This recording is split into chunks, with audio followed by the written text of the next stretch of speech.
All right, so today is the 5th of January 2025, and we are in for the 2025 energy update. So for the next hour or so, I'm going to be talking about a couple of things, some of the things that I had gone through in 2024, tying that into this new year, as well as courses and retreat updates, which I think people are looking forward to, but I thought I would just share it all,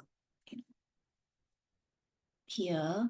So I've been spending the past couple of weeks just slowly, putting everything together and then making some kind of alteration and really tuning into myself and understanding or feeling into the self to know what it is that I really want to work on with you guys in the new year.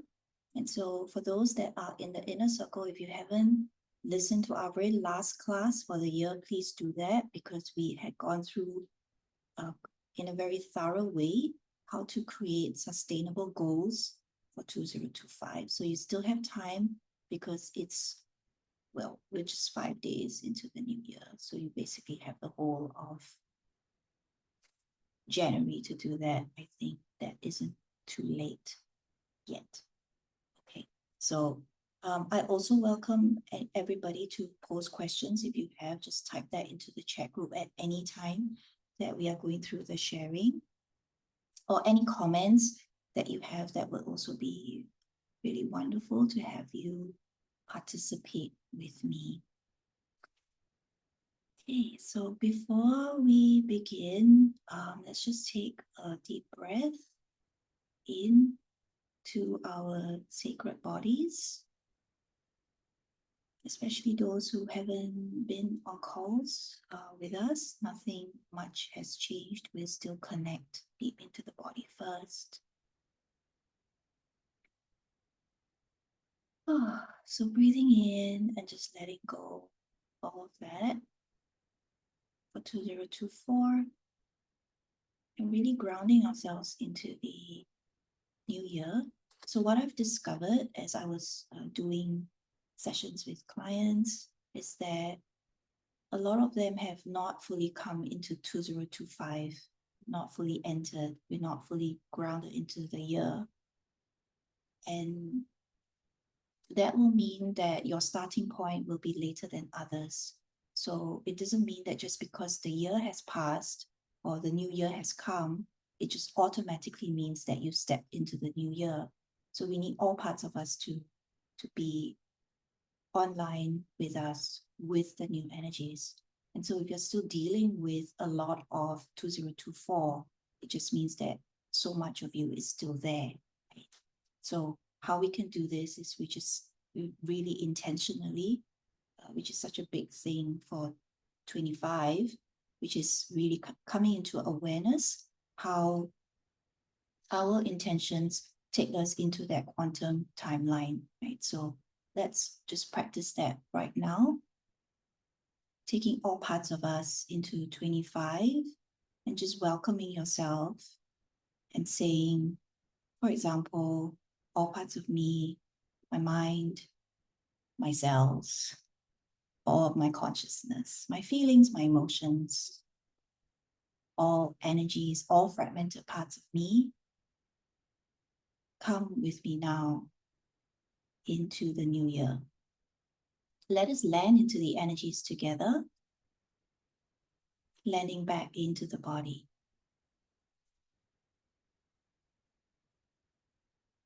And just taking a deep breath in, connecting to the soles of your feet, feeling yourself land back in.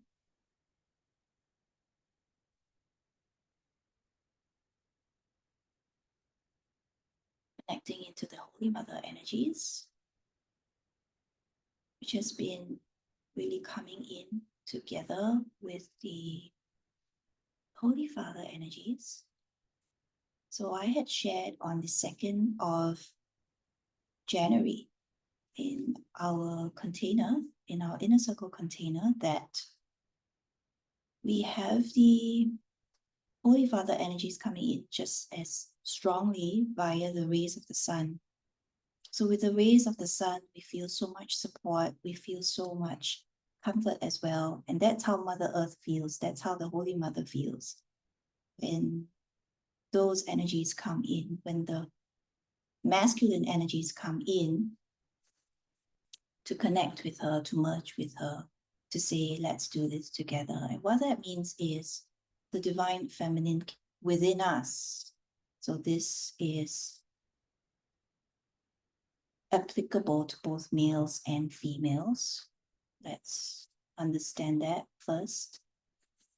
Coming together on the same page, on the same footing, that when we mention divine feminine or divine masculine, it means of the energies inside of you. It's not male or female per se, right? It means all of us, each of us, every one of us.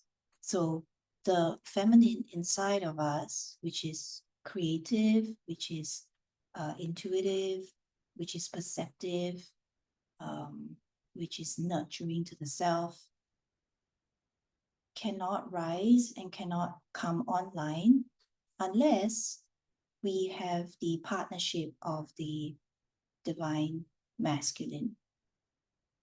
And so that also is reflective of our external situations, of our external experiences when we are in partnership with others, when we're working with others, when we are in relationship with others, friends or romantic partners, it is the same thing.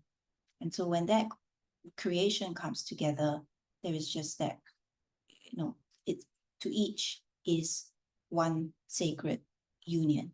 And so in order for that to rise, it is what we call the year of the sacred union. So we are coming into those energies, or what we call we can also understand as the Christ energy. So the Christ energies are basically the energies of sacred union.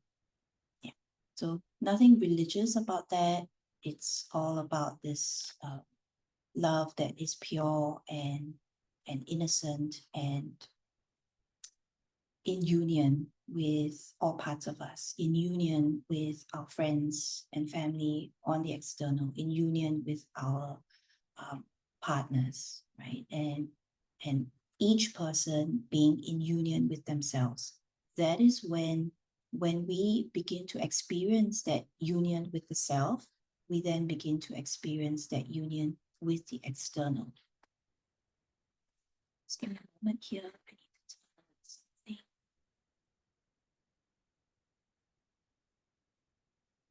I can come back in, come back to this page.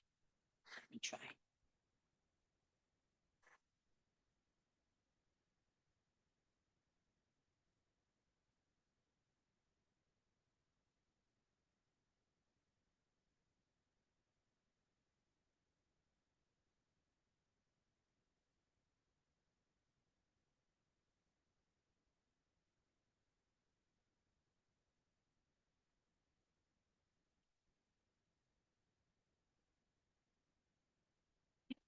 Karen says, can you define more in union with the self? Yes, I will be doing that in just a bit. Yeah. But at the same time, I will also be talking a lot about that in the Womb Wisdom course, which is why the Womb Wisdom course has to kick off the new year. And that is to come into union with that frequency that we are experiencing. Okay. Thank you for that question.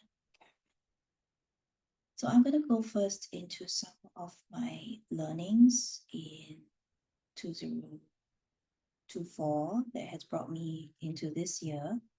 So as we know that we are going into the year of, or we are in the year of the 9, right? The number 9, so 2 plus 0 plus 2 plus 5 is 9. Yes, I can still count. So that 9 is one of a very harmonious transformation that is to happen. Some of you guys have been reading out there what this year means, this 9. What does it mean? So to the galactics, to cosmic energies, the 9 for us is a very divine energy. On a 3D level, it's a heaven energy. It's an energy of blessings, the 9. But in a cosmic sense, from a cosmic perspective, the 9 is a harmonious transformation. And what that also means is the sacred union coming into place, coming or awakening inside of the self.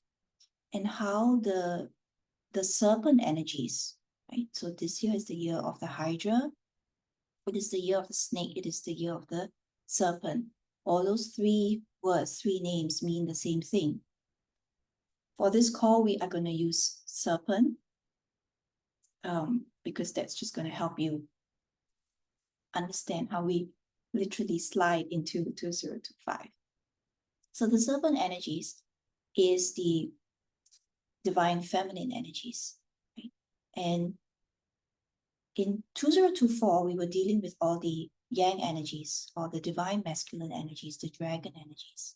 The dragons came in with that kind of teachings, with that kind of frequencies coming in that represent more of the divine masculine. And why is that so? Why does the divine masculine have to come in first before the divine feminine? This goes back to what we had mentioned right in the beginning, which is the divine feminine cannot rise, cannot return unless the divine masculine is healed. So what is this divine feminine all about? It's actually the return of the true divine feminine consciousness.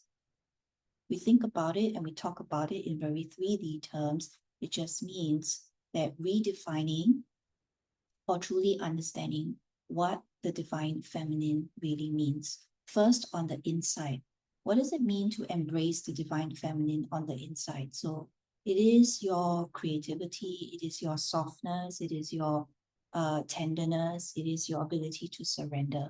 It is your ability to tune into your intuition and to be perspective about all things. It is using less of the mind, less of science, less of wanting proof, and really tuning into the heart and saying, I will go with what my heart and what my body says to me. That is the way of the divine feminine. The divine masculine comes in and says to the divine feminine, you are supported, you are safe, you can execute all your ideas, you can speak your truth, you are absolutely safe. So when we think of these things and we apply it to the self, this is when we can, understand our personalities a little bit more, right? So the personality is made up of 2 parts, the masculine and the feminine. Both, if it is in union, you will feel totally at peace with yourself. You can speak, you can show up for others, you can put yourself out there, you are able to go ahead with your ideas, right? You will have tenacity, you will have action, and you will have discipline. So these 2 energies coming together, flowing, and we'll want to look at it like 2 serpents. We want to look at it as 2 serpents, one male and one female. We want to think of it as 2 serpents at the base of your spine, rising together, merging and intertwining together and rising. So that is layer 1. So for the longest time, humanity has been at layer 1. And this layer 1's understanding is that 2 serpents at the base of the spine, rising. And we have used masculine methods to create this rising. And what are these masculine methods? So a long time of meditation, not really connecting in with intuition. That's the feminine. Not connecting in with the intuition to say, how else can I do this? If I am a unique individual, how does this practice of the intertwining and the rising of the energies in union. The rising of the energies in union. How can I do it better for myself? So typically, most individuals will have a desire to have the Kundalini rise, but they may only be rising one serpent and not two. So they're not intertwined. So you're only rising maybe just the divine masculine. And when you have that rise of the divine masculine, just one serpent, what happens after that is you may hear the person say, I no longer have an ego. But clearly they do, right? Or you have the feminine serpent rising. And then she goes the other way and she says, now I'm all just for women. And the masculine is evil. The Holy Father is evil. They are mean. And I don't want to have anything to do with men. So that again is inorganic. That's not the organic way of true Kundalini rising. We go a little bit deeper. This is taking the perception a little bit deeper, which is what the Holy Mother is here to teach us this year. We have been working on energy perception, right? Energy literacy. And this energy literacy gets better and better. How does it get better? It actually gets deeper and deeper. It moves you through the layers of any experience that you're in, or any lesson that you want to learn, or any frequency that you want to master. It takes you deeper and deeper. So the next level of the Holy Mother teachings is this Kundalini rising is going to take place in the center of your body via the column of light. Within the column of light is all your energy centers. But at the same time, it's going to rise in such a way that it also brings up the energies of the spinal cord, but via the plasma there. Via the plasma of the spinal cord. So that will be a very major internal feeling that you have, or internal rising of the energies that you will be experiencing. So what you will really need to master is the energy sensation, the energetic sensation of the chakras in 2025. Not just focusing on that dormant energy that the masculine has been teaching us for decades. This dormant energy that's right at the base of your spine. Connecting into that and trying to let that rise. Rather, it's all the energy centers inside of you, together with all the spots, with the meridian system, which holds all the plasma in the body. All that awakening and rising together with the DNA consciousness. So the DNA consciousness went through a major shift in 2024, together with the yang energies. That's what the dragon energies brought us, right? So depending on how much work you had, inner work you had dedicated to the self, where were you in 2024, and where do you want to be in 2025? And this question is really directed at, in 2025, 2024, what were you focused on? We all just take a moment now to recollect, remember and recall, in 2024, what were you focused on? What was the mind and the heart focused on? And they could be focused on different things.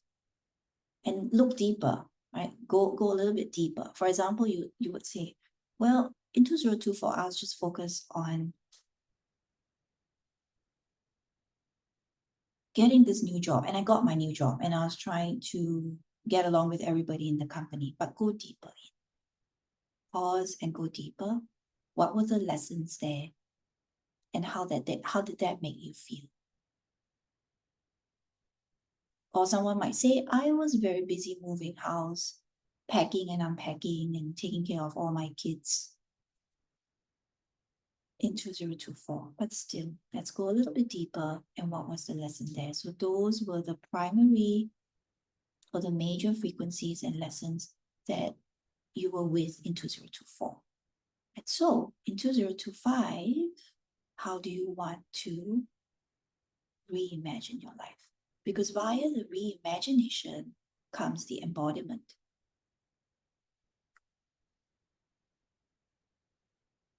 Which is one of the other things that we have to begin to pay attention to, right? To pay attention to in 2025 is embodiment. What are we going to be embodying in this year? Admittedly, we have been mentioning this word for the longest time, embodiment. Embodiment means to become one with. To become one with. And we want to break that down. Do we want to think, I just want to embody the Christ consciousness, which is actually that of sacred union? And if that is the case, what is my strategic plan to do that? How am I going to do that? What is it that I need? How am I going to be experiencing the true essence of myself to know where is it that I need, which areas of myself that I need to work on?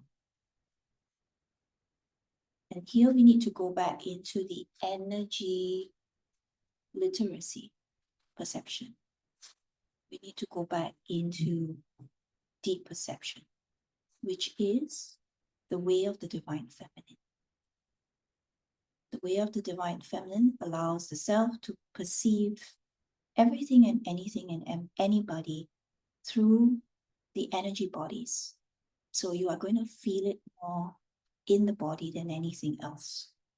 And you're going to allow yourself to feel it, and you are going to honor those sensations and feelings or no feelings that come up. So, for example, if you came into an experience with someone new, say you have a new partner, and you're in very early stages of this partnership, and it could be a friendship as well. It could be a friendship as well, but we talk about romantic relationships, perhaps is a little bit easier to understand. So coming into partnership or coming into this relationship, romantic relationship with someone, is you think that, or perhaps I like this person, and this person has expressed some kind of a likeness for you. And so you decide to come together and you decide to get to know each other. And then you come into this place of understanding or getting to know each other on different levels of the being. And you're still like, I'm not sure if I actually like this person. I'm not sure, and I don't know why. Have you guys been in this situation before? And so the body begins to respond. This is when the body is truly intelligent. We have so much intelligence in the body. How much of it are we actually using? So when you come into a meeting point, when you come into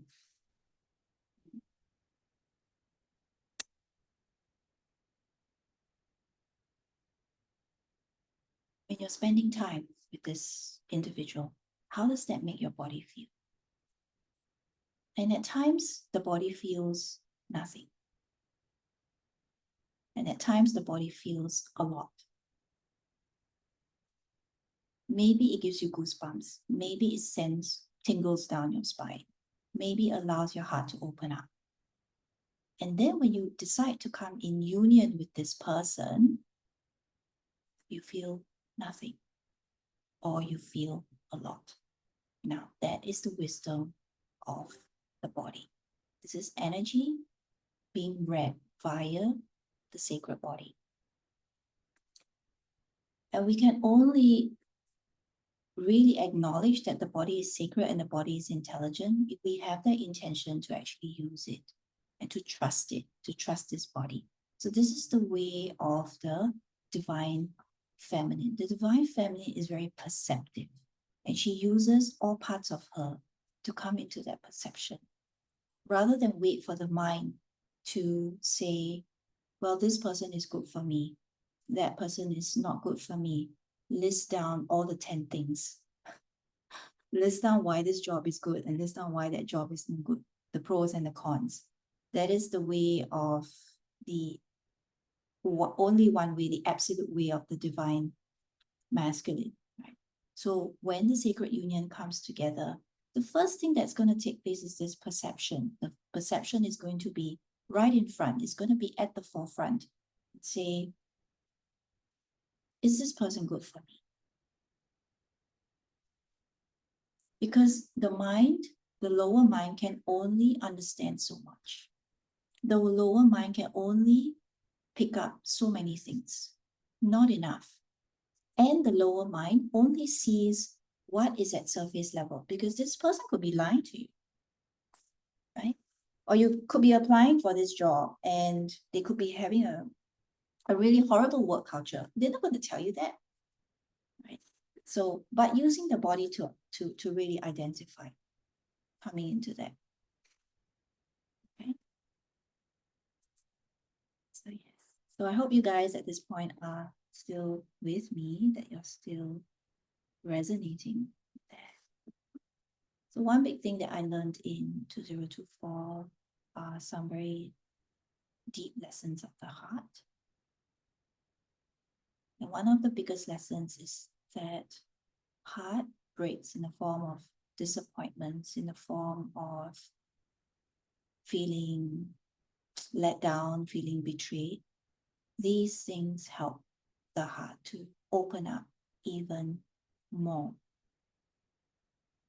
And so I wanted to share this because I think how society has groomed us, or how the false matrix energies have groomed us, is that everything has to be prim and proper. Everything has to be nice and easy and joyful and loving all at the same time. And so what happens with heartbreaks? What happens with disappointments? What happens with the feelings of betrayal? What happens with trauma? What does not break you makes you stronger? This is a common saying, but how does it make us stronger? Does it make us more angry? Does it make us strong in a negative way, in a very defiant way? Right? Does it make us strong so that we can resist? You know, that ability to resist is even stronger. How does it actually make us strong? Does it make us strong by closing the heart? So the Holy Mother has said that any lessons of the heart, trying lessons of the heart that try to close our hearts more, are really meant to blossom the heart even more.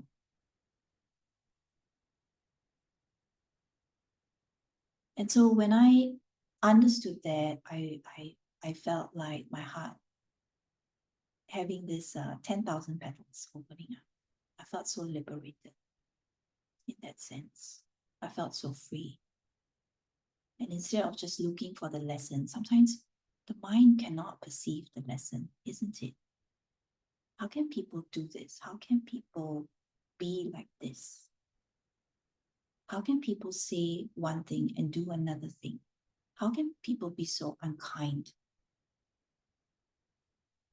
How can people still prescribe to certain habits and ways of treating others? How can people be still so unkind to each other? Or how can people be unkind to Mother Earth? It's trauma. It's painful for us as light workers, as starseeds, as awakened beings. And yes, as awakened beings. It's traumatizing to witness that. It's traumatizing to see that. It's traumatizing to hear that. It pierces the heart. And so if we are still dealing with the lessons of the heart, we are going to be able to sense this. We are going to sense this. We're not going to sense this any other way other than the heart being pierced and being torn apart, or the heart being just, ripped apart in all areas. And so when I learned that heartbreaks actually help us to open, it helps us to blossom, it helps the heart to blossom, we go by allowing us to define grief in a very different way. we go deeper into that grief to allow the heart to truly open. And so then I finally understood, because I always had this question in my mind, when we lose a pet, a beloved pet, the heartbreak is unbearable. The pain is unbearable. And yet I see so many others out there, they lose a beloved pet. And after some time, they go on and they actually have another pet and they love all over again. And in my mind, because I wasn't using my heart, right? But I was just in my mind and I was thinking, how is this possible? How can anyone be so silly? Why would you subject yourself to another round of pain? How silly can you be? Why would you do that? Yeah. But when I went through this and I went through the different lessons and I went through the understanding, it finally dawned on me that it's because that heartbreak, that deep disappointment actually opened their heart bigger, deeper, and wider. And it blossoms. So when a flower blossoms, it doesn't just blossom 30% or 20% or 50%. When it blossoms, you can see right down to the stems and the stems, and you can see right down to the flower, isn't it? For some, we need to peel off some of the petals and it will blossom even more. And so this is our heart. It's the same thing. When we look at the heart chakra, we want to understand the biology of the heart chakra. This is what it is. And any other chakra as well. You can choose your favorite flower and tune in to your chakras and see it that way. And look at your chakras, feel your chakras in the most intimate and the most loving way. And when you do that and you lie down in bed flat without a pillow, just lying down on the mattress or even on the floor if your back allows it, and you place your hand on any one of the chakras. But to be easier, to start off easily, you can start off with the lower 3 energy centers. So starting off with the root chakra, which is at the base of the body, but felt where your genitals are. You start with there. This is how energy is so connected with the body. That we cannot perceive energy, or it's harder to perceive energy without perceiving or tuning in to the physical body, to the flesh itself. So when we connect via the private parts, bringing our attention there and feeling those areas and taking a deep breath in, you will start to feel the movement, the vibration of the root chakra. And then from there, you take another deep breath in, drawing in all the energies that is available to you and letting it rise from the root, letting it rise higher and higher.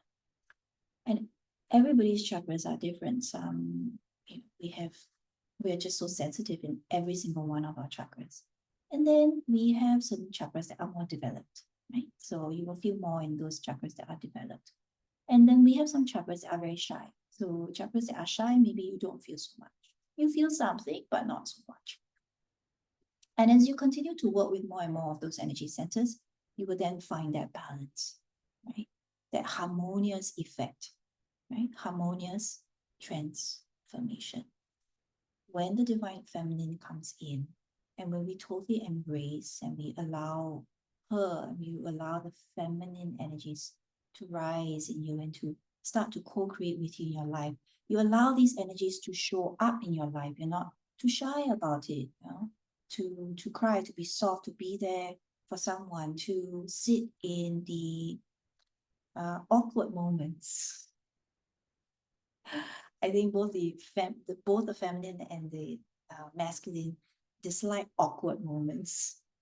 So how do we sit in awkward moments, right? Yeah. vacate. But that's where the fun begins. That's when the fun begins. So instead of opening a box of a can of worms, let's open up a beautiful basket of flowers. How about that? For 2025, we want to begin to do that. We want to set a new foundation for what's to come over the next 10 years. Let's start with 10 years first. I feel this from my perspective, that these energies will continue to guide us. And for some, it feels like a trigger. It feels like an overhaul for the next 20 years. So do you want to be in this state of awkwardness, discomfort, a state of not being very clear, very foggy brained, unable to perceive energy, unable to perceive the body, unable to create a wonderful, enjoyable life on the outside? That means your external experiences. I want it to actually reflect from my inner state of being. I want to intentionally and very consciously be doing that.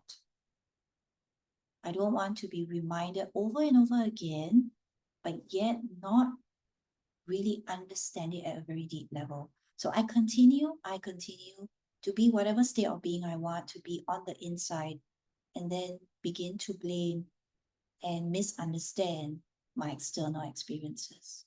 Why is it I'm still not getting the job that I want? Why is it I'm still not earning $1 million? Why is it I'm still not meeting the love of my life?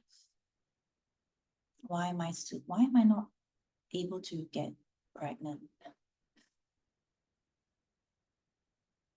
Why am I not getting the things that I want? Why am I always getting all the things that I don't want?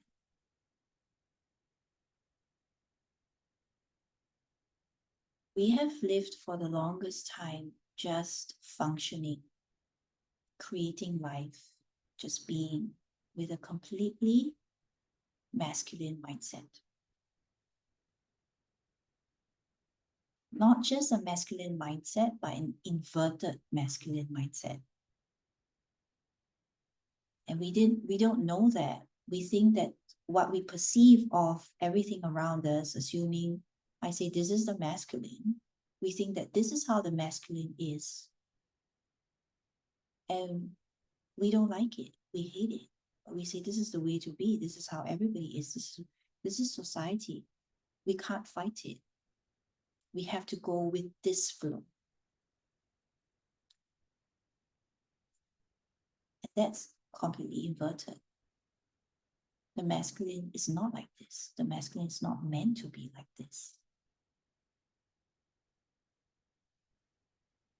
That's number one. Second, the masculine is always in co-creation with the divine feminine. So it's never complete without the feminine consciousness or the way of the feminine.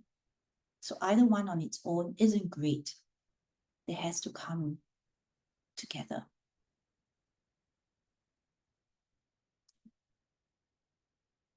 Because the new age is, we are all for the Holy Mother. We are all for the divine feminine.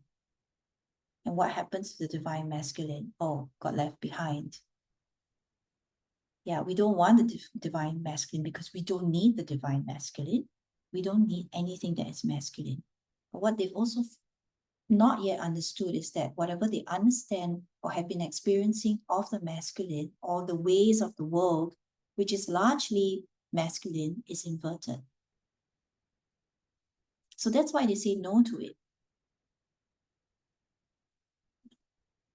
And that's why we say no to many parts of us, whether it's masculine or whether it's feminine, because what we are experiencing and the understanding that we have in the mind is inverted. It's false. It's inorganic.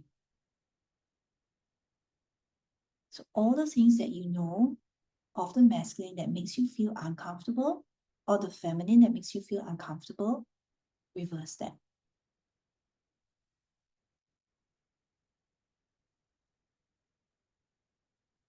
How you experienced your mother and how you experienced your father are perfect examples of that.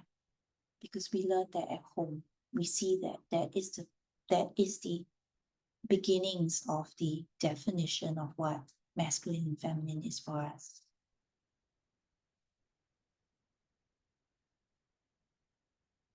The male, the father, being the sole breadwinner, the controller, the one person to decide all things. And then the mother is the homemaker, the lady who, or the person who gives birth, who cooks, who washes. And so those roles are clearly defined. And even if we switch it around, sometimes we have a mother that is taking on the role of the masculine. It is the same thing. And that really messes up with the brain, isn't it? It messes up with our brain. Why? Because this is where you can understand that you have very specific programmings going on in the mind. That a woman has to be a certain way and a man has to be a certain way. And when they switch roles, it messes up with the mind. It just means that we have set programmings already in place.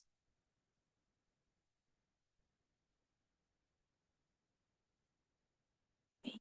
So the more the women come in and they rise and they become this really strong individual, and the men out there who have not risen and they still have the old inverted perception and programming of how a woman should be and how a man should be, without feeling without the ability to feel into their bodies, they're going to start meeting women like that, and there is not going to be any happy union. So we're all going to be back into square one. There is no heaven on earth. There is only hell. So if you think that you're going to hell after you die, we're already in hell. And we're unhappy every day, and we are grumbling every day, and we're not happy in that sense, or you feel disempowered, you're already in hell. Guess what? It came sooner. The end of the world came sooner.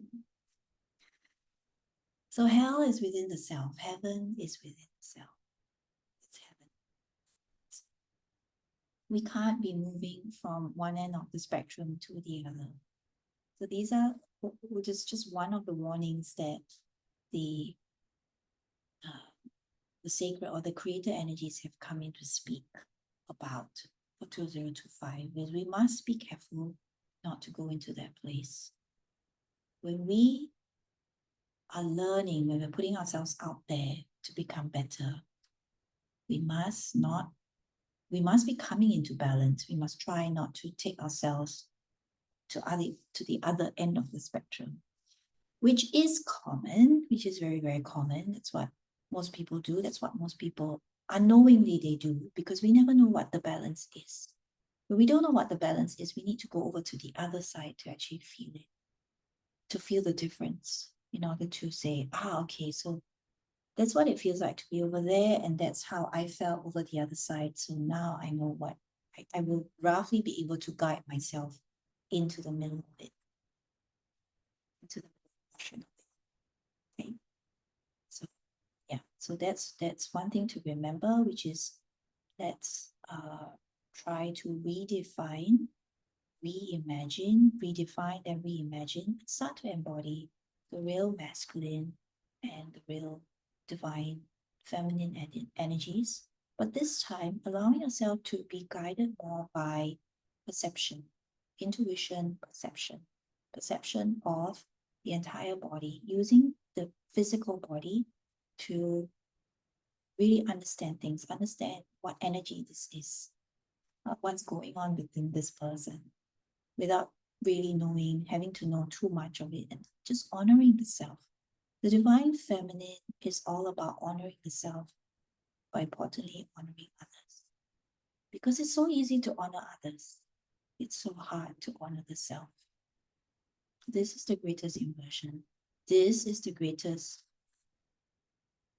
manipulation in this world, which is everyone is great, I'm not.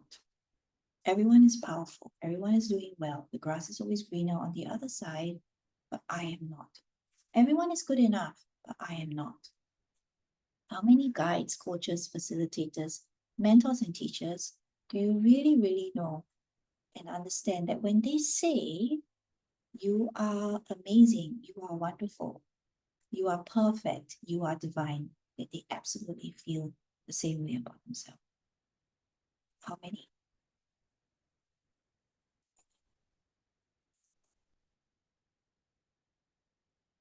How many actually have embodied what they've said? Truth. No one is to be perfect. And so this is a message, right? For those of us that are guides, we are guiding people in any way, you know, perhaps doing different jobs in different industry, but we're guides. Okay? Or maybe we could be managers, supervisors, but we're telling others all the time, be happy, don't think too much.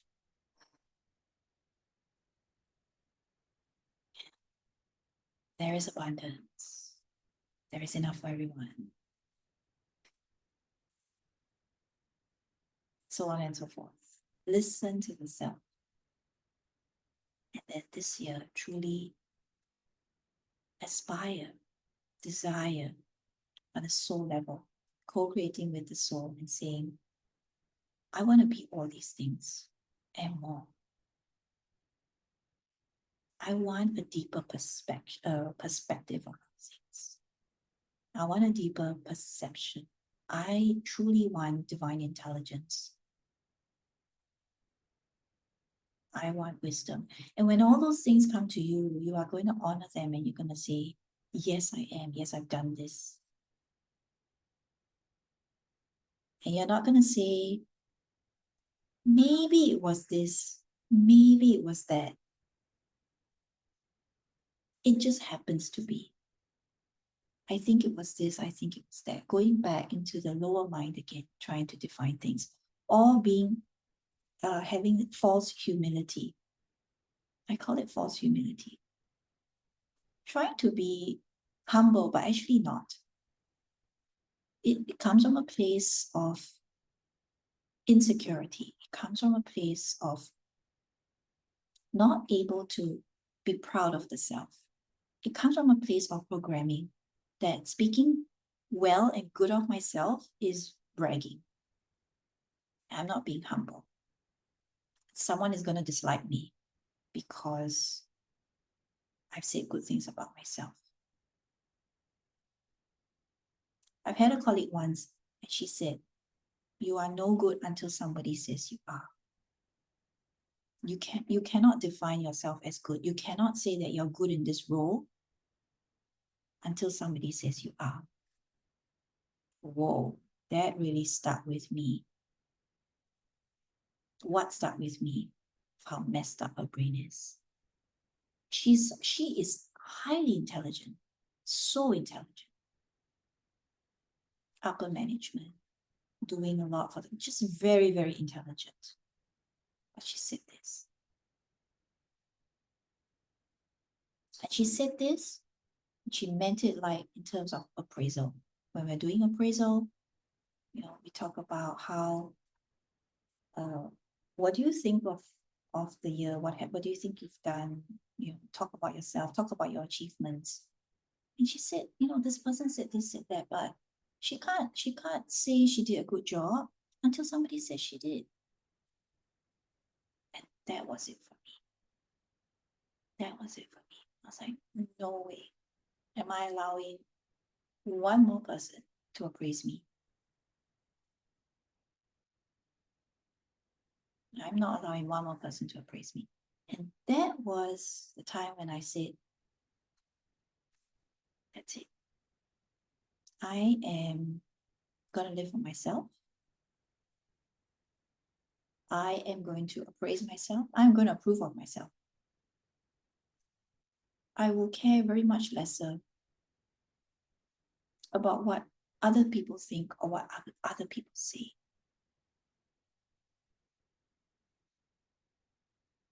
Honestly, I some people would say like, oh, I care about what my mother thinks. Like I'm only accountable to my family. I'm only accountable to my children, and I'm accountable to God.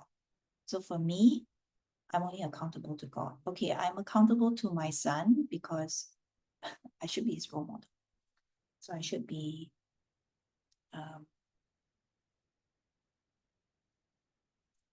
through me, he should be learning what life truly is. So I will be that good example for him. What my idea of a good example is. Yeah. So that not even my mother, sorry, because she has a completely different understanding of what life is.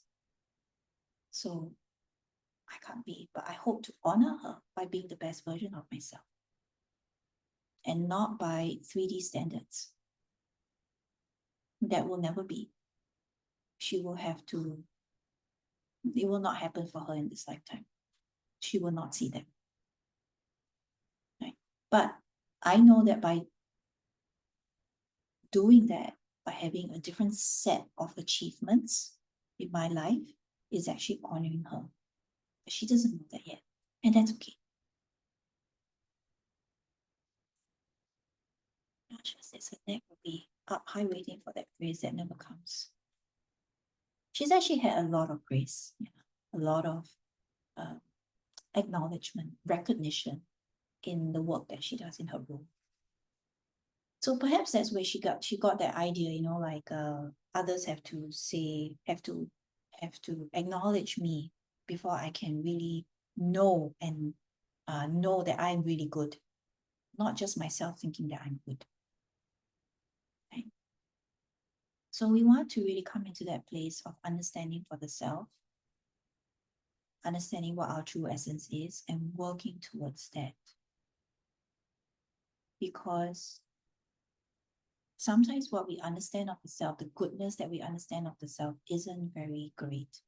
I'm sure we've met individuals like that, right? They think the world of themselves, but actually not so. They think that they're kind, they think that they're loving, they think that they are very much awakened or very intelligent or all those things, but actually nobody, they are not, right? They are not. They are not living the true life that they should be living, the life that God has intended for us. So that would be another question that we need to ask ourselves. We had to ask ourselves, really sit down and ask ourselves. Because the frequencies of those guys that want to control us, they don't want us to be thinking.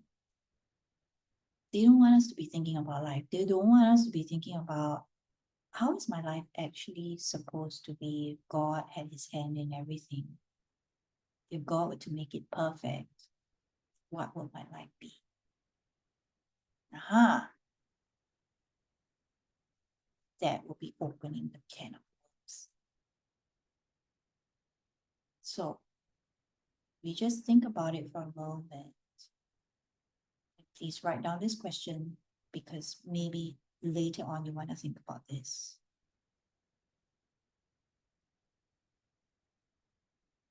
How would life be as per God's intention? Or the Creator's intention?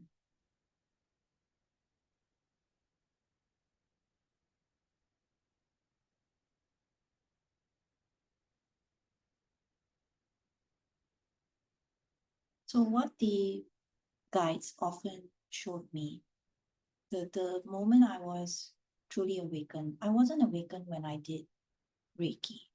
I wasn't awakened when I went for all the angel courses. I was not awakened when I went for ISIS courses.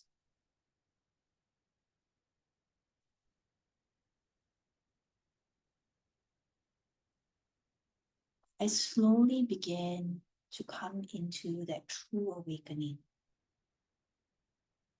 when I went through certain heavy moments in life,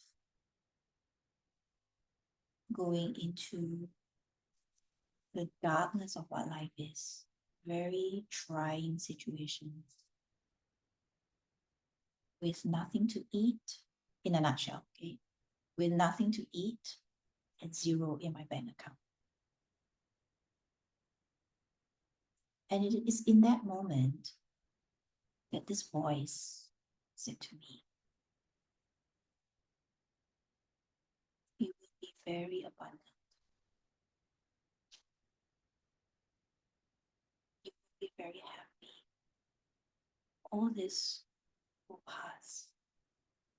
Not will it just pass, not only will it just pass, you will have a lot of abundance. And guess what? I believed it. I believed it with all my heart. And I can still remember those moments and where was it that I had that voice come to me deep down inside of me. It's not in my head. It was like somewhere in my body. And of course, in hindsight, when I look back and I think back now, then I realized that that was the time that I had just like one foot in that phase of awakening. And I'm definitely not saying that I want anybody to go through what I did, because it really isn't that easy to be put into that place. Like, I don't want anybody to have to go through that. But that's me. I'm that stubborn. And the universe knows that I'm that stubborn and that I need to be put in situations like this in order to come into the mission that I'm meant to do. A mission, to me, in my understanding, in my experience, is that a mission is something that you do sometimes not very willingly. And there is a choice made by your soul, and that it is for our highest and greatest good. So the littlest of us will never understand or be able to perceive why we need to do this. But we do it because that is our mission. It is our highest mission. And until we can wrap our heads around that and wrap our hearts around that and actually get to doing it, we will never be happy at soul level. Right? We can sporadically feel happiness. We will still be abundant. We will not like become poor, like, God doesn't, or the Holy Father, Holy Mother doesn't like take a war and say, well, I'll punish you now. Tomorrow you have zero in your bank account. That only happens to people like me. So it's okay. Yeah. Okay. So that was when I realized what is going on inside of me. But never mind, just believe, because this is way better news than the situation that I was in. Is way better. I went through two horrific episodes in my life. Two very, very horrific, that nothing comes, like now, nothing comes close to it. Am I allowed to say that? I'm scared now. But so far, nothing came close to it. Yeah. So yes. So 2025 is this year of really allowing ourselves. There will be so many opportunities. It's clarity that comes in. Okay. The other day I asked my guides, I said, why is it you're asking me to say the same thing again? Well, at least it sounds similar to me about 2025. Okay. And I know that the way the energy is coming in is different, but you are asking me to say the same things. Why are you saying the same things? Do you have nothing else to say? And they said, no, like it is different, every year, like throughout the years, we may be saying certain things, but not all those things become very apparent. Like they don't become like right in your face. People don't understand it. Like there are many layers of, say, even a transformation. Okay? But what we're dealing with here is energy. Words are limited. energy is limitless, right? Words are limited. So how we describe is there will always be some form of limitation. So it feels like we are just looping in this, but we are not. The energy is actually going either different, going deeper, or it's being introduced in a completely different way. The spectrums that come in are completely different. The frequency, the speed of the frequency is very, very different. So the other thing that I discovered at the end of 2024 is this ability to jump time, to bend time, in accordance with quantum time.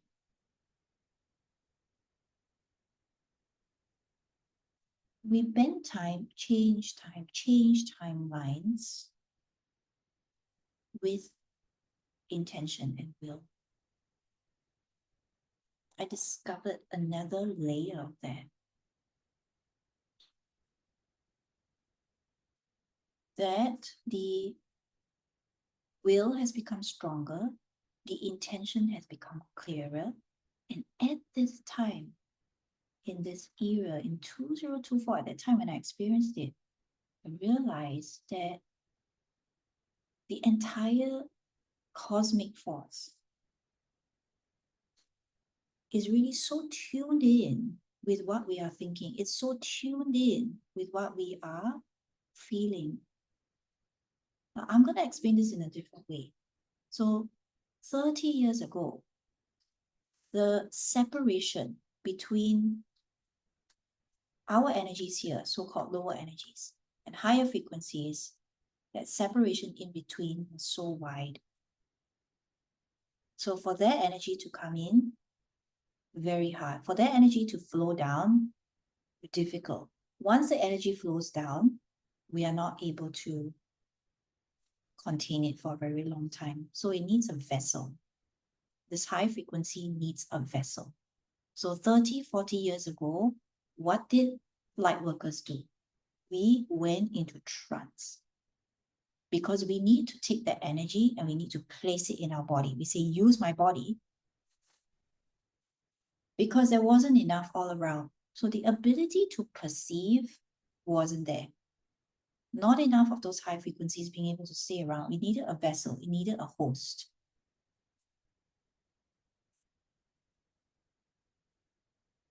And now those energies of higher frequencies are literally able to be around us, despite all the distortions, despite all the programmings. The time we are in is a very blessed moment. So this is, I want to be so clear about this, because while we are able to do this, while this is happening, it isn't saying that the world is getting better yet. Because the next question you'll be thinking is, if you say this, if you say that the high frequencies are all around us and able for us to tap into easily, why is my life still like this? Are you saying, or why is the world still like this? Tara, why is the world still like this? Why are bad things still happening? Why is there still porn? Why is there still child trafficking? Why is there still organ trafficking? Why is all these things happening? All I can say is the fact that we have these high frequencies around us on the 3D is indeed a blessing. There are technologies out there, higher technologies that have been developed. We are not intelligent at all, but there are many technologies out there in the cosmos, within the other star nations, that have been developed, and they are developing all the time. It's just that we are not developing fast enough. So now they've developed technologies, ways to allow their frequencies, to allow their presence to be walking among us. How fortunate are we? How fortunate are we? Right? Which is why my prediction is that within the next 5 to 10 years, max, 5 to 10 years, holistic work, this work that we do, tuning into energies, using perception, using our high perception, is going to be a thing of the norm. Your lifestyle is going to be completely changed. How people eat, the products that they use, the exercise that they do, and all that, everything, the clothes that they wear, is all going to be all about energetics.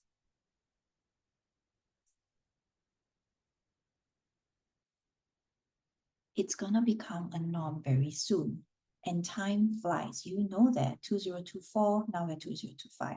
Where was 2024? Where was it? God, in a flash. Quantum. Time has moved faster. And therefore, we are able to perceive that. That is our perception of time. It is fast. Most of the time, we perceive it as fast. There are some times that you perceive it as slow, yes. There's so much in the body, so much in a different set of energies. It just slows down your perception. It is all a perception. Nothing else.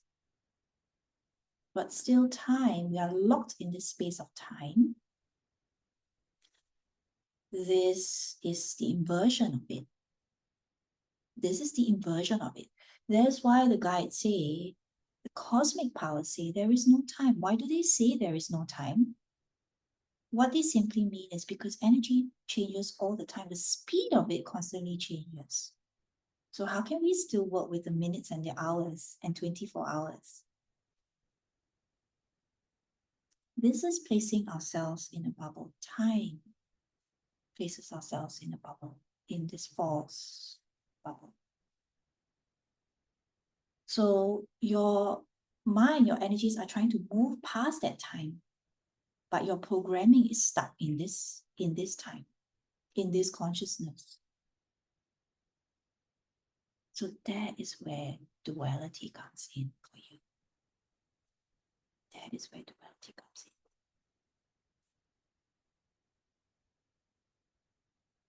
Who do we have to thank for? Is it the Egyptians? Who started to do things with time, with date. Yeah. Basically putting a cap over things. And we are not saying that these things should never have been existed, should never have existed. What the guides are saying is that there is no evolution to all these.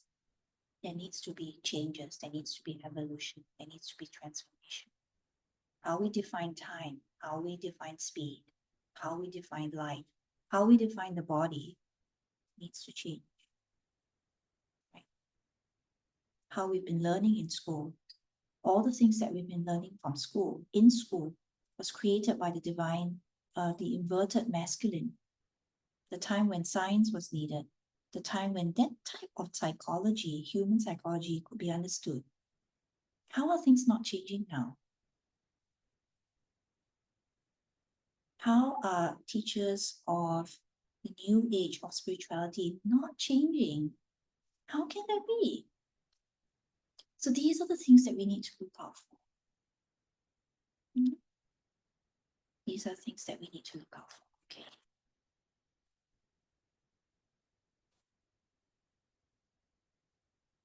So in 2025, moving into the energies of 2025 and onwards, we are going to be a society, or the holy divine energies are pushing for humans, for humanity, to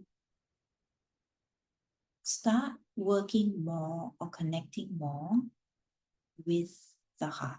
So you will see areas, all the different areas and industries that will start to change. We don't want to work so much with the mind. We want to go heart-based. We want to be more sincere.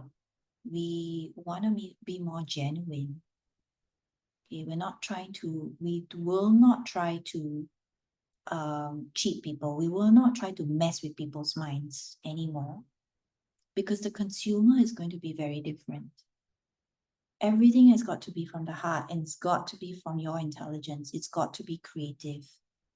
So the guides that we have will be completely different. The earthly guides that we have will be very different. Your coaches and your mentors and your, all those people that are in service to humans, they've got to change their way of doing. They've got to start really connecting with the heart, connecting with the divine mind, which then connects to the divine, to the soul, connects to the soul. The soul connects back to the body, but the body connects back to the Christed consciousness. The body connects back to that sacred union. We can't wait for people to give us pieces of paper. We can't wait for people to give us a manual to tell us what to do. The way of the divine feminine sits in a sacred container, holds that energy, and says, what do I do next? How do I do this? How do I honor myself and others? The messages and the methods that flow into each person as we go on the path of the sacred union is going to be all these codes that automatically, that organically will be honoring the self and others. And so one day we will have a karmic-free society. A karmic-free society because everybody is doing things in accordance to universal law. Do we still have earthly law? No. And if there still is earthly law, no one's going to abide by it. We abide by universal law. And universal law speaks of love, it speaks of compassion, it speaks of fairness. When there is fairness and there is harmony. When there is fairness, there is harmony. When there's harmony, there's no karma. Or rather, there will only be good karma.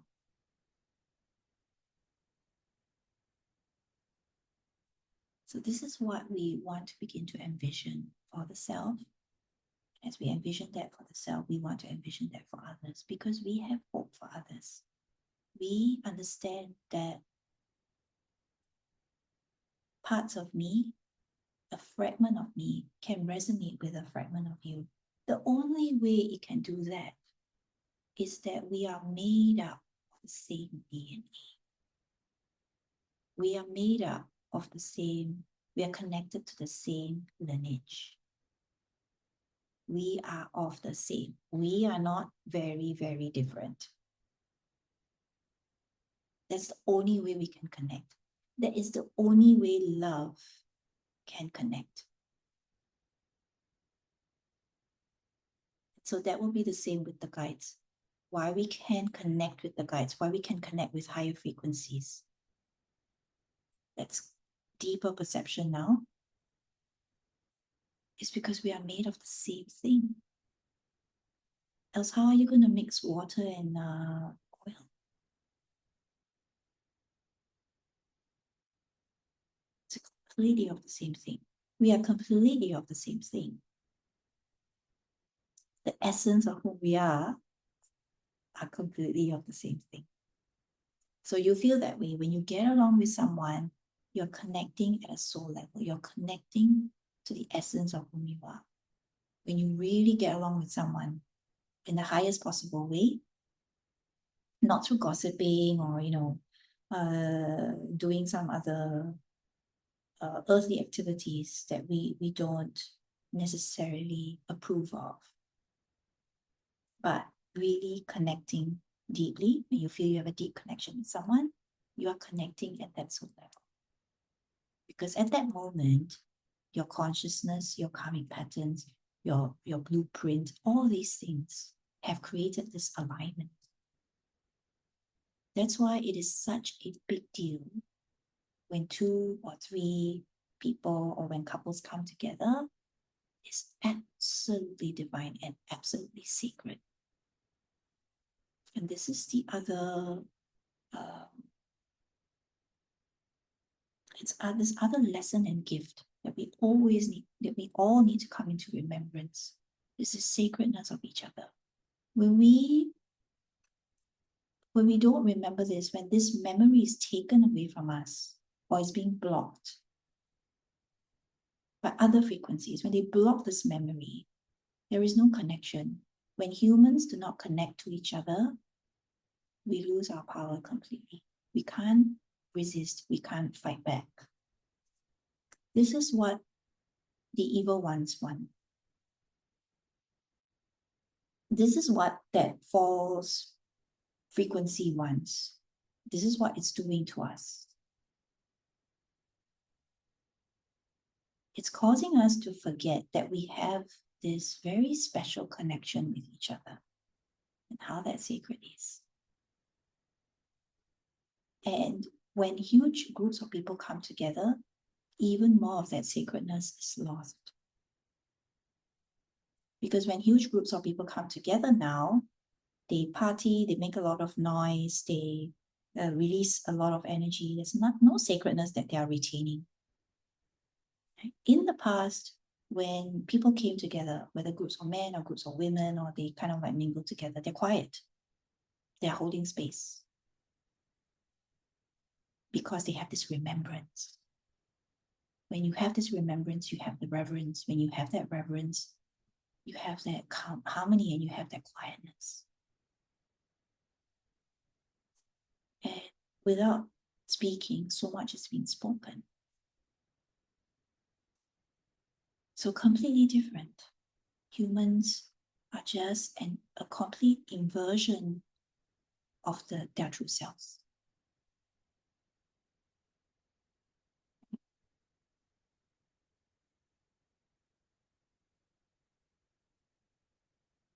Finding the right relationships to experience this sacred union with others.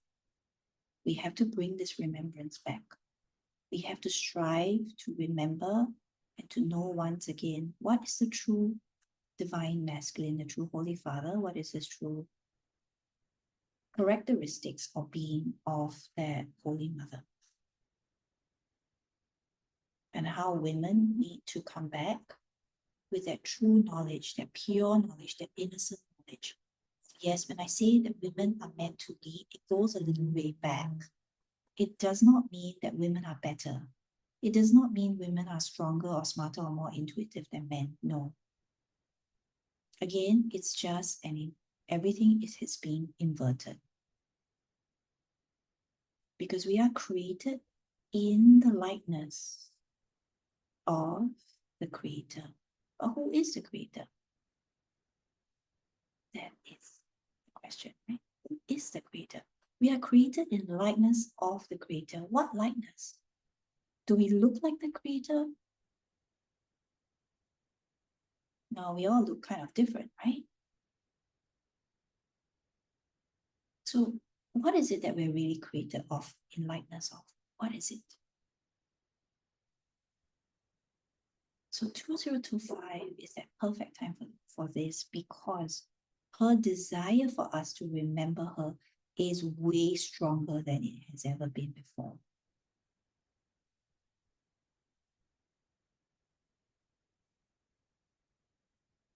And all we have to do in 2025 is to create slow living, is to go very, very slow. Through the slowness, the initial part of slowness is a dullness, because we're not used to it. We're used to fast, which again, fast, quick, speedy, helps us to forget ourselves. Okay? Slowness, on the other hand, helps us to remember ourselves. Why? Because quantum energy is fast because it is very slow. Divine energy is fast because it is actually very slow.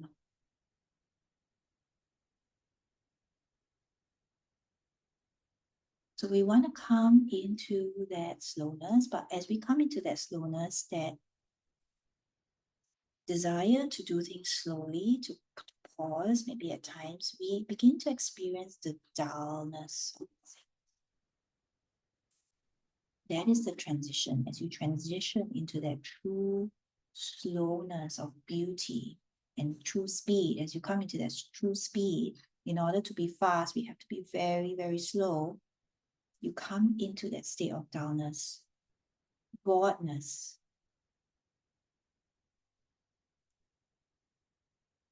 And this is when you need to persevere. So this is message, another message for all of us that want to move into true speed, into the true quantum speed, going from slow to connect into the fast. We have to move through the dullness, boringness, or feeling something is wrong, something's not right. Why is it so slow? But now we are telling you that it is through the slowness. This is the formula. The formula is that through the slowness, we get to the quantum speed. We get to the real speed.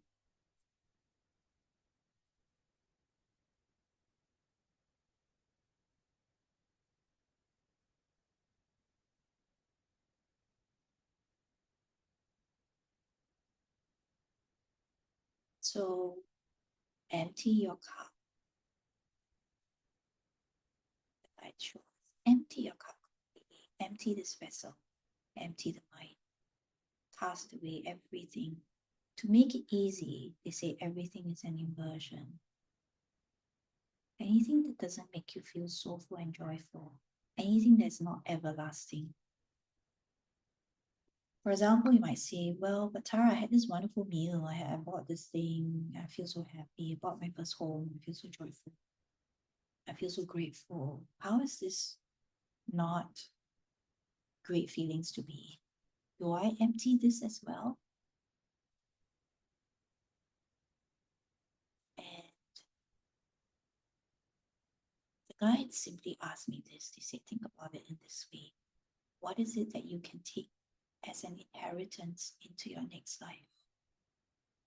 Assuming that you're going to have a next life on earth.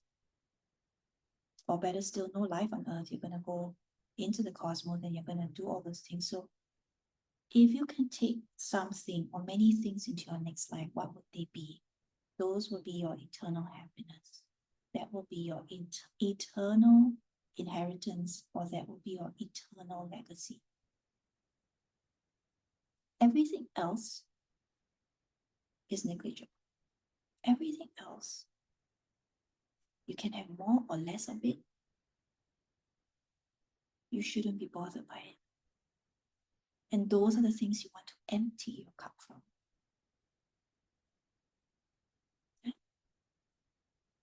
So human praise, or maybe a bag, whatever it is that comes to your mind,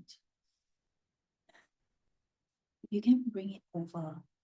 So which is why, a lot of religions, or maybe Buddhism, or maybe even we say cultivate the self. What you cultivate, your cultivation is what you bring into your next assignment. And what can you cultivate? Clarity, patience, kindness, love, but all in accordance to cosmic law, all in accordance to divine frequencies. That is really keeping us busy for the entire rest of our life. It's not easy to cultivate the best kind of kindness and the best and the correct kind of love. What is that? It's not easy to cultivate true confidence within the self, true humility, not false humility, true humility. It's not easy to really understand and embody what true abundance really is without having enough in the bank, with nothing to eat and zero in the bank account. Okay, so empty cup, fill it with the right beliefs, beautiful thoughts, tender and kind speech, feeling that empower you and others, and that eventually become your heritage, your inheritance, and your legacy into your next life, into your next assignment, wherever you may be. How do you feel when you think Some people say this is morbid or this is very deep. How will you feel if you had to leave this world tomorrow or in 3 days? Would you say, yes, I'm good? Okay, or would you say, not yet, there's so much I have to do? Right, what do you have to do? What are the things that you have to do? It's actually a cultivation of the self. You say, oh, these are things I haven't done. I haven't said I love you to my mother and my father. I haven't said, got things right, said things right with another person. I haven't been grateful enough. I haven't said thank you to this person. What is that actually? As of now, that will be a cultivation of the self. To be able to be grateful, to be able to show up in life, right? To not procrastinate, to do all the things that you truly want to do. When you ask yourself, if 2025 is the last year that I'm going to live, well, I suggest you don't give yourself so many days, because we don't work well with a lot of days. We procrastinate. Give yourself very short periods of time.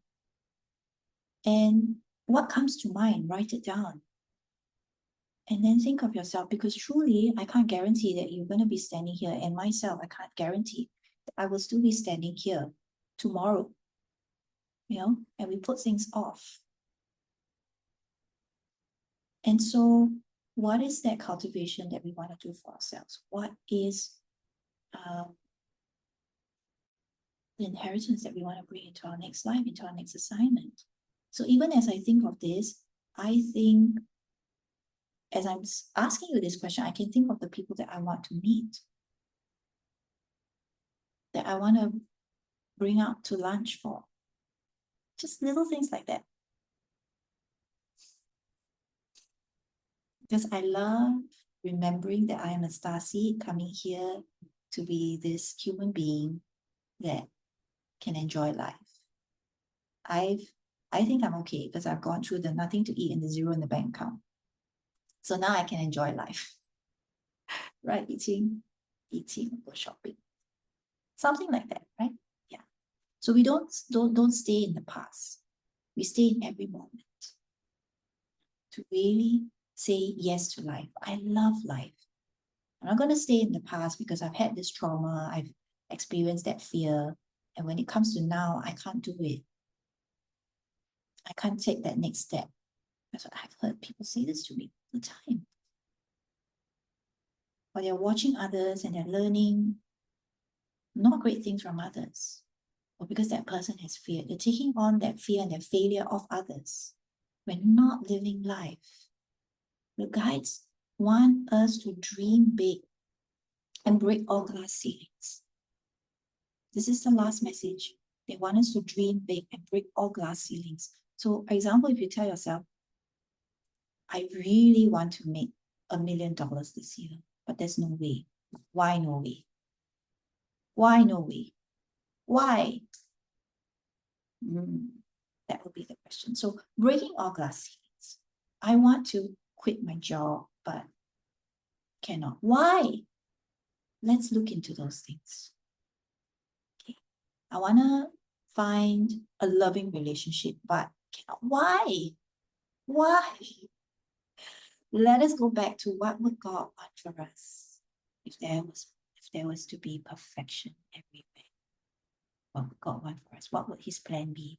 I'm sure it doesn't look like anything that you are going through right now. There's no way. How would God want me to behave? Write that down. Okay. Yeah. So that's for 2025. Yes. So it always is. What support you through these trying moments? How do you embody the trust you had? What supported me? Yeah, what supported me was that voice that said to me, you are going to be abundant one day. Okay. How did you embody the trust you shared?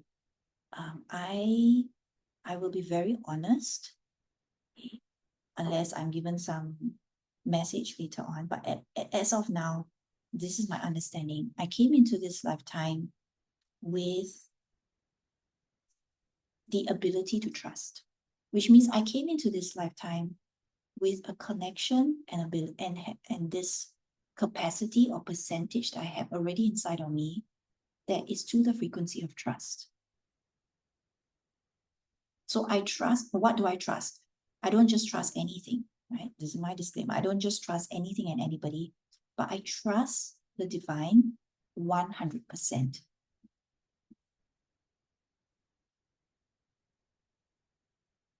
How did I strengthen that trust?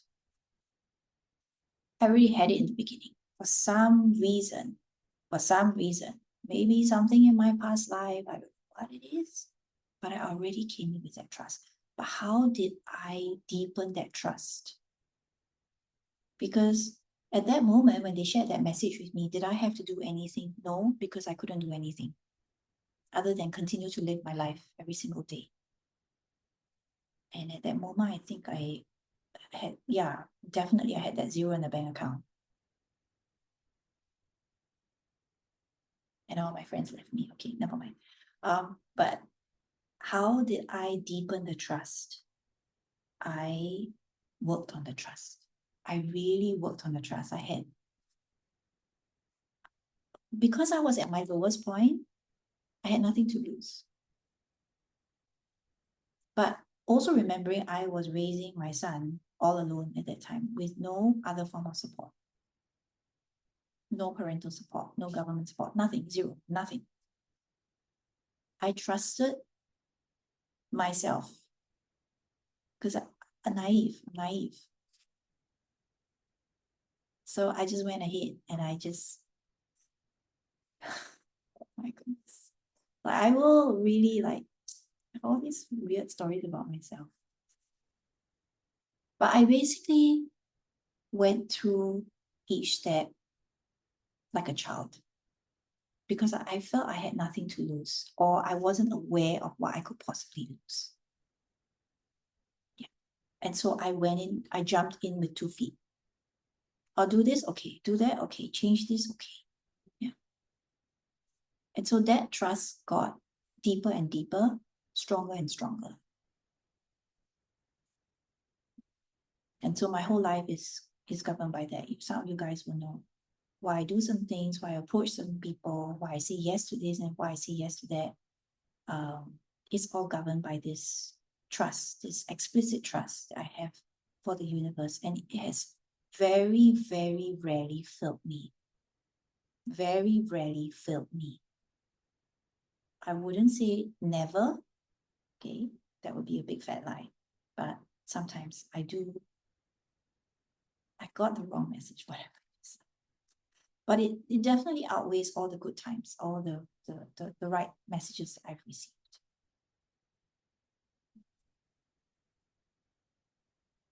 Okay, so the last one that I would be talking about is actually some of the things that will be taking place next year.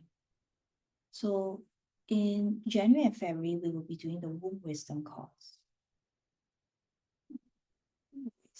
Thank you so much. My greatest fear, one of my fears, one of my awkwardness in life is that nobody wants to listen to me. Nobody wants to listen to my story. And I think it's the awkward moments when people hear my story, like on Zoom, it's fine. But when I deep into my story and people are face to face, they get very awkward. And the awkwardness would translate as, this is enough. I don't want to listen to this anymore because I don't know how to react to it. That's how bad everything was for me. So yeah, thank you for listening to me. So January and February, we have the Womb Wisdom course for our sisters. So this is why it's so important that we embark on this course together, why this course has to come in this year. So again, like with this course, you'll say, you've got to do this course in 2025. I'm like, okay, fine. But as the months went by and up to today, that is when I really come to realize why is it this course has to kick off the year and why it has to be done 2025. It's the perfect time. If you did it at any other time, you would have half the effect. For women, so women need to wake up. we as women, we need to kind of like wake up, come into true organic wisdom, so that we can step into that true organic timelines for the self and for everybody else. Okay? And then in March and April, I will do the Akashic Records course. Again, only once a year. That's the Akashic Records course. But then in May, June, and July, I will be offering the Akashic Records professional course. So those people that want to learn how to read for others, that want to be practitioners, you can attend that course. So that's May, June, and July. Okay. Now in August, we will have our Bali retreat, which will be approximately only 4 days. Okay.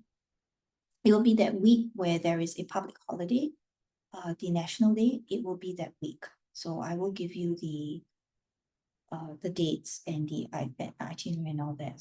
So it will be quite straightforward in the sense that you go book everything yourself and take care of your air ticket, and I will take care of the venue, and then we'll just all meet there and have a great time. Okay, so that's the Bali retreat. And then in September and October, they do want me to teach another class, a brand new class. I'm still working on that, so that one I will give more information. November, we have our Bhutan retreat. This retreat was already requested by a couple of ladies, so it started because of them. I'm putting together the itinerary now. I'm putting together the program. That will be at the end of November, just before winter starts. So it's not crazy cold. But we will be going into the most spiritual part of Bhutan, and to receive the teachings for 2026. So those are the messages that have come in. That's what I can tell you about. Okay. Now there will be some changes to the services that I offer. So the services, I will only be offering one, which is a reading and a healing combined. So now it is actually a reading and a healing separate. So you can choose either one, or you can choose both as a package. So that will be changed to only offer one thing to streamline everything. The price has to go up. The fees will be going up to $555 for that one session. So if anybody wants to have a session, you can go book for the session now, and you can use it by July of this year, 2025. You can use it by July of 2025. Now on the website, there is still just reading and there's still just healing, right? So if you want, you can go and buy more, whatever, 1, 2, or 3, anything. You can use it by July, okay? And if you don't use it by July, you can't put it into anything else. Don't complicate. I just don't want to complicate things. That's all. Yeah. Okay. And then the next one is at the return of the mentorship. Mentoring is going to come back because I've had people ask me for it. So then I realized, okay, so people want it. So it will come back. The price will also be revised. So you guys will see when that happens. Okay. And the last one is actually about the inner circle. So we have the Essential Ascension program within the inner circle. I'm going to do a recap now because I think some of you, or maybe some of us, we have been on the replays, but we don't know what is available, really available in the inner circle itself. So the inner circle is a monthly membership. Okay, it's a monthly membership. Of course, with this monthly membership, you can cancel anytime that you want, right? So we have what we call an Essential Ascension program, which is all the recordings that I've done, which takes you step by step through your progression and step by step from the foundations of a light worker and a starseed, all the things that you should be learning, filling in the gaps, okay? This program was designed to fill in the gaps of other courses out there, where I realized that the light workers and the starseeds and these awakened individuals are trying to become awakened. They had a lot of things that they were not aware of. So this is really giving you a very, very good foundation, the Essential Ascension program.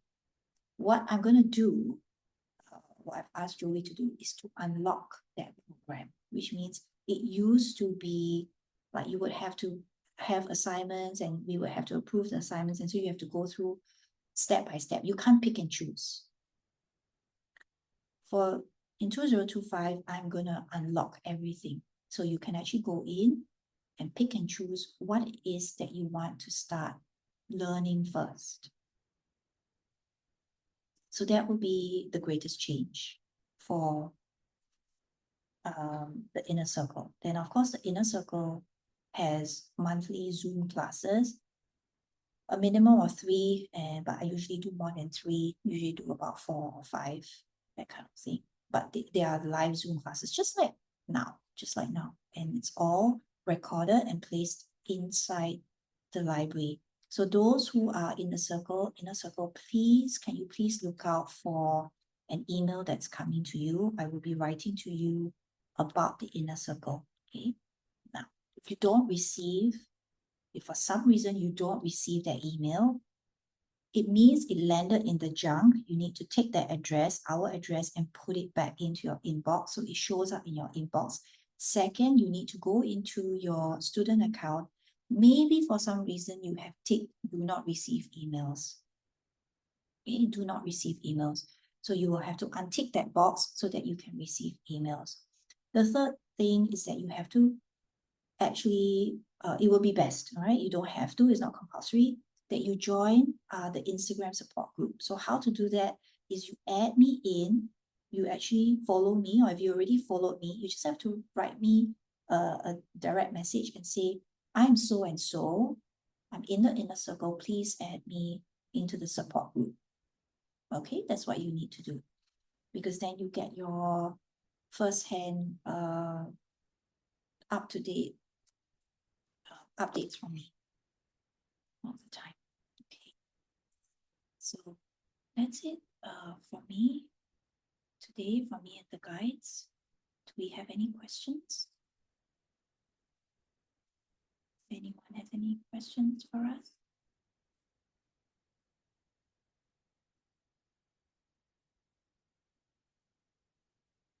We have